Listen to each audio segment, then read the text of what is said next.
Hey, what's going on, guys? Welcome back to White Gaming. How are you all doing? So we are back again today with some more Survive the Nights. And if you want to see loads of Survive the Nights, all sorts of tips, tricks, playthroughs and information, make sure you subscribe to White Gaming. There's plenty to come, especially with the 1.5 update on its way.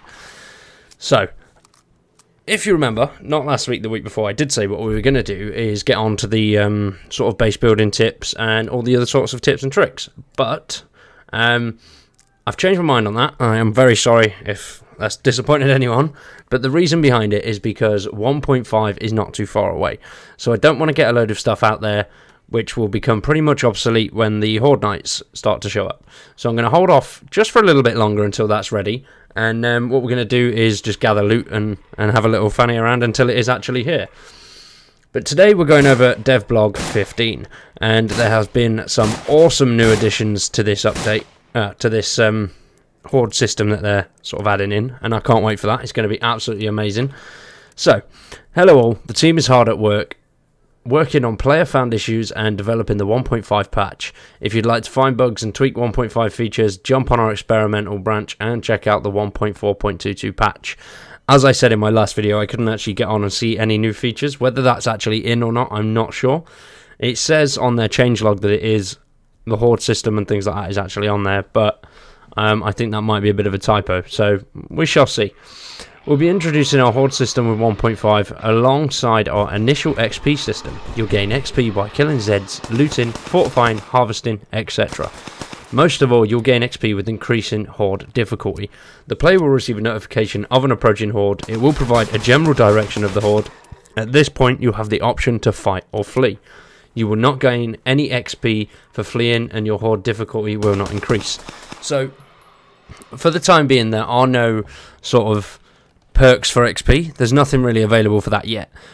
But they have said that in the future there will become maybe levels or other sorts of little bits that sort of you can use your XP for.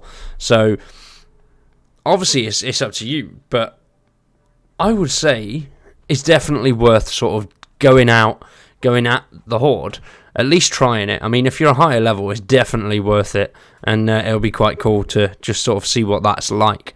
I'm not too sure how many enemies are in the Horde and how the increased difficulty is going to work. Whether the difficulty basically relies on the amount of zombies or just sort of how fast and aggressive they actually become, I'm not sure. I would assume it'll be like 7 days to die, and the Horde will just increase in size over time and therefore become harder. So 1.5 will be the initial introduction to the systems. We'll tweak along with the community as we work on our next build. As of now, XP doesn't really have a meaning outside of the rather addictive nature of receiving it and gaining levels. We'll turn to the community community input to fill in those blanks. If you have suggestions, please feel free to share them on Steam, Discord, or in-game with the F1 menu.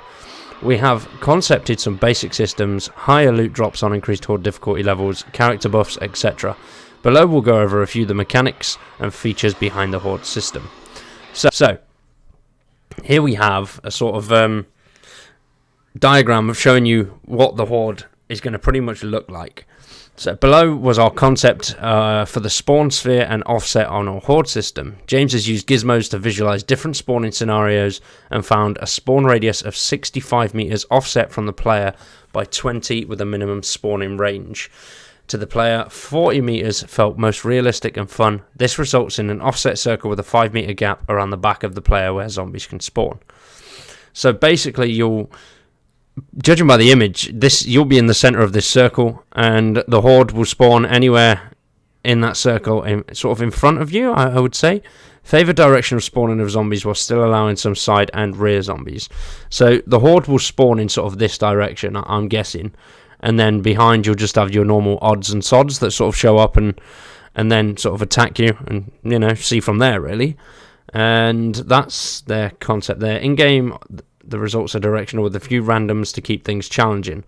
So obviously, yeah, the Horde will come sort of that way. So let's say this square's your house, and the front door is just there, opposite the blue dot. They're going to come in that front way and round the sides, and then you'll have the odd few at the back. Which is quite cool, really, because then at least you know which sort of areas you want to fortify a little bit more. You can obviously fortify around the front of your house, which obviously we're going to go into a bit more in detail later on, sort of base picking. Obviously, with the Horde, that is going to be really, really important. If you pick somewhere that's in the middle of loads of houses, it could do you really well, because you've got that extra protection of the buildings either side. But then at the same time, they are all going to come at that front door. So there's pros and cons, really. But when the Horde actually starts showing up, and we've actually got some things to sort of take note of and figure it out, then we will go over things like that. Like I said, that's why I want to wait, because I don't want to give you some base tips and fortification tips, and then all of a sudden it does change and you're a bit buggered because the tips that I've gave you are shit against the Horde. So, yeah, like I said, I am sorry it's not coming out. I do like to stick to what I say, but, well, you know, it's all going to be coming very soon. So, in-game notifications. The player will receive in-game notifications for both Horde approaching and XP level notifications. You have a limited time to flee before the Horde arrives. You'll be notified when you're leaving the Horde's reach. Players that choose to flee will not receive the larger XP boost from killing the Horde. So as you can see there, you've got those, the approaching Horde, Horde difficulty 7, Horde approaching northwest, flee or stand your ground. That's cool. And then just below that, Horde difficulty 7. And Horde has arrived, the time to prepare has passed. So that's quite scary, I like that. If that comes up like smack bang in the middle of your screen as well, that's going to be like, oh shit, I got to stand my ground now, I'm fucked. And then as you can see just below there, XP and ding. Yeah, there we go, top right hand corner, that's your boosting your level up. I'm assuming like on the server stats, when you bring up, when you press tab and it shows you where you are, that'll show you your level and things like that as well. That's quite cool. I like how that works. I'm hoping with 1.6, where they do the prison update, that that does bring in some extras for the sort of levels, or maybe even sort of higher levels. You get higher loot from sort of POIs, like the police station and hospitals and things like that. That would be quite cool. How that would work, I'm not really sure. Maybe they'd have to sort of have certain servers that when you reach a certain level you go into a different server or something. I don't know. You know, I don't design games, I haven't got a clue. But so anyway, let's carry on. Free placed fortification update. We are putting the last touches on fortification mechanics. As you'll see the new barricades in 1.5, these can be crafted and placed anywhere in the world, creating walls around structures or maybe even towns. You'll need to find a nice balance and get some kind of degradation system in place, or things could get mass fast. That being said, zombies now attack anything placed in their path and will make through barricades to eat your face. So as we can see here, the zombie horde taking out a barricade. Wow, that's cool. I like that. If you've watched the last video, I'll put, as you can see, yeah, this is from the last Devblog.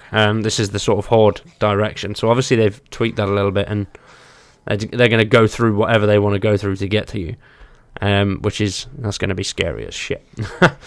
So, thanks for the continued support and continued issue and suggestion reporting. We'll have another Devblog out next week with more updates on 1.5 and new experimental build so you can break all the new features. Nice! So that is it for today, guys, from me. Thanks for watching. I hope you've enjoyed, and we will be back next week with some more Survive the Nights and Devblog 16. Peace!